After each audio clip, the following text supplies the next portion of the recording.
What's up, everyone? Thralls of Metal back again. I am Shredlord. Necrotic Nick. And we are very excited to bring you yet another excellent metal album review.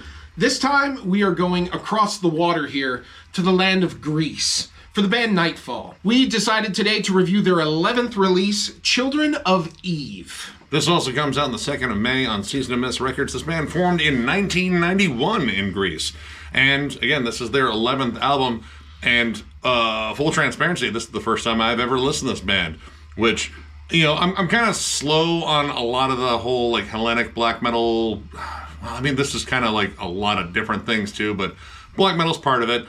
But outside of, like, Rotting Christ and, you know, just recently Verathron, I don't know a lot about this whole scene. And I saw that this was, you know, being requested in the comments. And I figured, you know what, why not? Let's start here and see what it's all about. And all right, on the archives, it is described as a mix of black metal, death metal, doom metal, and gothic metal. And yes, that's kind of baseline it. And, you know, if you look at a picture of the band, they're dressed for all of those occasions. The problem is, though, is which ball are they dressed for? We do not know. You know what? I think they're going to have fun no matter what. Like, the frontman's got that, you know, like Phantom of the Opera half mask. It's got spikes on it. It's Metal of the Opera. I don't know. It's pretty cool. The Kerry King spicy armband of the face opera. Now, I had actually checked out one single, and I'm not entirely sure which one it was, because that's how I found out dude had the half face mask. But this was a really interesting listen, because as I listed out all those different styles, it is really all those things. And it got interesting right from the rip, because while I was taking notes, you know, I listed out all the tracks.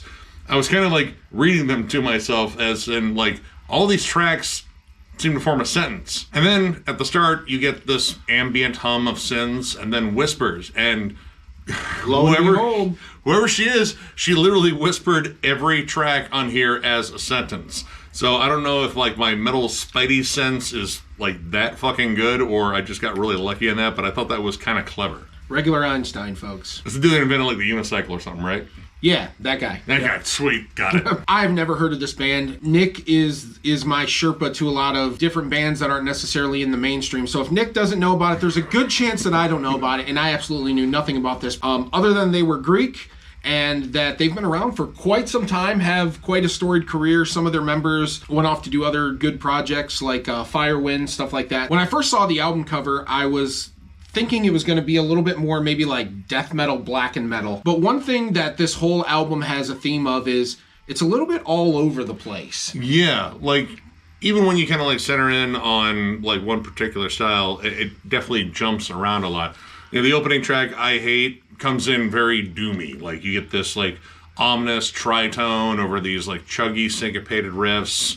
You know, it's heavy, it's dark, but then it really starts shifting around. And, you know, by the time you get down to, like, you know, the Cannibal, it almost sounds like a different band. Like, all of a sudden we get into like more like kind of classic old school death metal. You get D beats, heavy tremolos. There's just more of like a death metal punch overall. But as this kept going, I feel like this band wanted to like check off like everything that they were described as, and they really do. Like, there are elements of, I wouldn't call it like flat out black metal. It's more of like a seasoning, like, you know, something to make it sound a little bit more cold and dark occasionally. There's definitely doom metal. There are gothic synths all over the place. And death metal is even a wide scope, because you get stuff that is more like just old school, like, you know, Benediction, Obituary, Cannibal Corpse. And then you get stuff that is more tinged to like melodic death metal, like Insomnium or Dark Tranquility. So yeah, this was a lot to absorb. And every song seemed to have its own whirlwind of chaos built into it. And what I mean by that is the songs generally are about 3 to 4 minutes long, but each song has a lot of different twists and turns in them, and a lot of different varying styles. And sometimes I don't know if that necessarily worked all the time for what they were trying to do. It felt like at times things were just kind of maybe crammed in or thrown in just as a real quick changer, and then they're out. But the problem is sometimes they're good parts. Yeah. Even on the opening track, I Hate, we go through this chaos of different styles. We get to the end, there's this really great riff at the end, just really riff-oriented chugging, and it's here, but it's a little too late, not enough of it, and then it's gone. So, and that seems to be kind of a theme jumping around some of these tracks, is sometimes you get these parts and they're not there long enough, or there's just maybe too much going on in the soup per se to really let anything kind of breathe at times. It can kind of run like a sampler platter. Like, there's like little bits of things in certain songs to, the point where I feel like, again, they wanted to squeeze everything they could in there to be more dynamic, which the songs definitely are. But at the same time, they're just kind of there for a little bit, and I feel like it's almost like it's ratio to the point where, all right, this hangs on for this little bit, then this next completely different style. Like, we're going to go from gothic metal to like full-on death metal and blast beats. And you get a lot of those changes. For the Expelled ones, and with Outlandish Desire to Disobey, that's pretty much my childhood in a nutshell right there. They start off very gothic. You get the synths. It's got a big, like, Paradise Lost sort of vibe to it. It's woeful, melancholic. And you figure it would kind of hang in its gear because it's doing it really well, and kind of like build around it, like add more atmosphere and more textures. The vocals on here I think are fantastic too. The guy really kind of like carries this in terms of like just adding a lot of gravitas to like all the growls. But both of these songs shift tracks at certain points where it almost sounds like it's a completely different song. Both of them just kind of go right into death metal territory, blast beats, heavy syncopation, and while it's good, it's executed well. There really isn't anything on here that I would say was just, executed like poorly. It feels a little off the mark at times. There's even in the beginning of that same track, with Outlandish Desire to Disobey, sometimes you get some surprises on this album. And one of the surprises is this female vocal that starts out. It's a little weird almost like she's going to start into like a power metal, pop metal song for a half second. I kind of get like, I guess you could say like Leaves' Eyes or yeah. Theater of Tragedy vibes. And, honestly, if it had carried on with that, I wouldn't, be like upset with that. I think that's kind of a good like baseline for like gothic metal. But they had to switch it up. But they switched it up. There are songs in here that do stay on the course, though, and when they do, they absolutely rip. The Traitors from Anathema and The Cannibal, I think, are two just, like, flat-out good, solid death metal songs. Death metal / melodic death metal. There's definitely, like, an air of epicness that's, definitely pockmarked all over here. A lot of soaring melodies and such, big harmonized riffs, but there's some flat-out, brutal, heavy sections. The Traitors of Anathema, in particular, I would say is probably one of the most aggro, fast tracks in here. Machine gun riffs, stampeding drums. There's like an urgency and a fucking bite to that song. And for me, one of my favorite songs is one of the last tracks, The Macara of the Deceiver. It's not a long track, but it's dark, it's sinister, and it sounds like it all belongs together. It stays uniform. It's part of a tight unit, and it's a really strong, solid, heavy fucking song. Same with the last track, Christian Svengali, which I have to talk about it. If you're a kid who liked watching horror movies on Saturdays where I live, it's Svengoolie. And he will throw rubber chickens at you folks because he's awesome like that. Anyway, Christian Svengali, that track actually does a good job of switching some parts. I think it's the best job they do of adding multiple parts and making it work and sounds like it gels together. It was a solid closing track. A lot of it is very heavy, but when they decide to switch parts and incorporate different styles, I thought they did it really well, as opposed to some of the other tracks earlier on in the album just seemed to kind of like really very jerky back and forth transitions. Like the tonal shifts. Like, Christian Svengali sounds uniform. It stays very dark, dreary. It has like the big gothic melodies. The synths in that song I think are really good. And they also kind of do like some more just like flat out piano.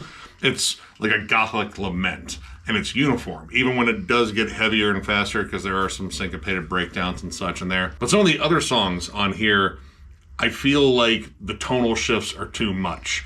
Like, you kind of like lose initially what you feel like the song is about. Like, if it's more death metal oriented right out of the rip and it kind of breaks into this more like gothic section, it feels like you have two different songs stitched together that have the same frontman. Like, in terms of like a whole, like the overall sound, like the main thing I got in here, probably more so than anything else, was like melodic death metal. Specifically, like, a heavier variety, like, again, Insomnium. There's a lot of, like, dark, dreary, melancholic passages on here. But also, you get a lot of those, like, stampeding, kind of, like, double-time grooves that you would 100% hear in, like, 90% of Amon Amarth's back catalog, which are good. They're driving, they're epic. There's definitely some battle-ready songs on here too. But it's the constant shifting, the thing that kind of like put me off on here. Again, it's not as though I think any of this is bad, and I don't think they overdo anything too much. Like, production here is solid. It's crisp. You can hear everything. The atmospheric elements aren't intrusive. They don't overtake a song. Well, maybe one. I'll get to that later. But for the most part, I think it's pretty well done. Yeah, I thought everything was really well done. The guitars do a nice job of coming in with just heavy, straight-up riffs where they're just chording out the riffs. They'll mix it up I don't know, could be one guy, but the guitars, there's some nice twisting riffs, some twisting melodies and things. The lead work on this album is about as basic as you're probably going to get. There are leads in here, but not too many. Tracks like Inside My Head has a good lead, pretty decent. It works with the song. However, my first introduction to the leads on this album was in the track The Cannibal, and to me, it just didn't fit. It had a very old school blues rock based kind of solo, pentatonic, box shaped stuff, which is fine, but it just felt like it didn't necessarily belong in that track per se. So there was nothing wrong with it. However, it just felt like it didn't fit, or it really wasn't designed to enhance the song. It was just kind of like, all right, man, play a solo real quick. And he just did something off the top of his head. Yeah, like square peg, round hole. And it's weird because a lot of these songs, and that song included, have these big, like, epic soaring melodies, like, the rousing ones, the ones, again, that are battle ready. You'd figure you'd have like a soaring lead on top of that to complement it. And honestly, like, the lead harmonies and such are pretty good. And honestly, if there weren't any like flat out solos on here and they just stuck with kind of like the lead melody thing, like, a lot of like 90s mellow death and such, probably wouldn't have been an issue because a lot of the lead melodies, again, are pretty good. It's just the solos felt like kind of like they were on an island. Yeah, they just didn't necessarily always mesh with everything else that was going on. Perhaps it could have been a little bit more fit the song per se, as opposed to just insert lead here. In terms of like a song that might be like a little out of place for me, I don't know, like it just has a different vibe overall, was Seeking Revenge. I liked it, but it doesn't sound, well, I don't know, it's kind of hard to say because this band sounds like so many different bands. I felt like I was listening to like a Dark Tranquility B-side. Like, it has one of the most distinct synth settings. It has that more industrial electronic sort of lead in. And the whole song is very short. It's based on like kind of one galloping rhythm. And it's kind of clear that this one feels like the single. Like, this is the one that's like, yeah, this is the crowd pleaser. We're going to clap our hands. It has, I wouldn't call it necessarily like a poppy aura to it, but it's definitely more accessible. It's not doing a lot of the crazy transitions that a lot of these songs do. It's very straight ahead, but I don't know, like, it never grabbed me. It just felt like it kind of stood out like a sore thumb. And it starts off with what might be an example of Freddie Mercury's call and response from Live Aid. All right, so let's get down to brass tacks and brass balls. I prefer balls to tacks because tacks suck, and, well, balls hurt when they get thrown at you. Anyway, I don't know where the hell I'm going with this, but let's talk rating, shall we? I'm going to give this a 3 out of 5. I think musically there's a lot of great ideas here. There's a lot of great musicianship, and there's a lot of great execution going on.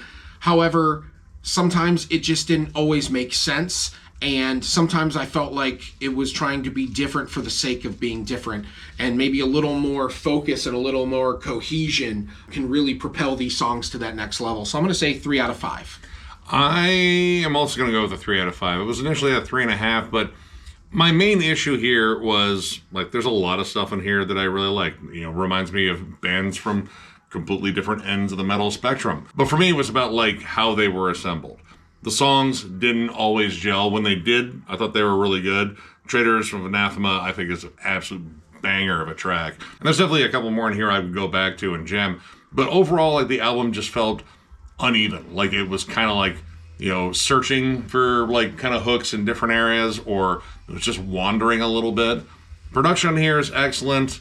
I love the vocals, solid riff work, but again, like, when all of it kind of came together, it was kind of hit or miss as to whether or not it worked. Still, if you're a big fan of, God, man, a lot of like, melodeath. I'm still like, big on the Insomnium kind of Dark Tranquility vibe and a little bit of Amon Amarth, but also some bolt thrower around here.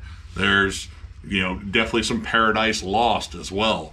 You know, a lot of good bands in terms of like comparisons. And again, this is the first time I have ever listened to this band, and they've been doing this since the early 90s. So in terms of like, you know, this being kind of like a baseline reading for their sound, I don't think that's even fair, because I feel like I definitely need to listen to more albums by them, and I do want to check out more. But yeah, this one, 3 overall. Check it out. It's pretty fun. So if you enjoyed this review, give it a thumbs up, and if you're new to the channel, subscribe, because we do stuff like this all the time. We also have memberships. They are only 99 cents, and our Lone Perk is doing members-only live streams, which we'll probably do one after we get back from MDF, because we want to talk about how much our feet hurt, and of course the bands we saw, but also our poor, broken bodies. But memberships are the main way to support the channel. We also have our store, thrallsofmetal.com, which is linked down below. And of course, there's a join button down there for you to press, slap, punch, I don't know. Click. You can click it. That sounds weak. I like punching. But, you know, do that and join, because that'd be cool. It'd be pretty bitchin' of you. Also, let's break it down to the most important thing of the ending, which is thanking all of you.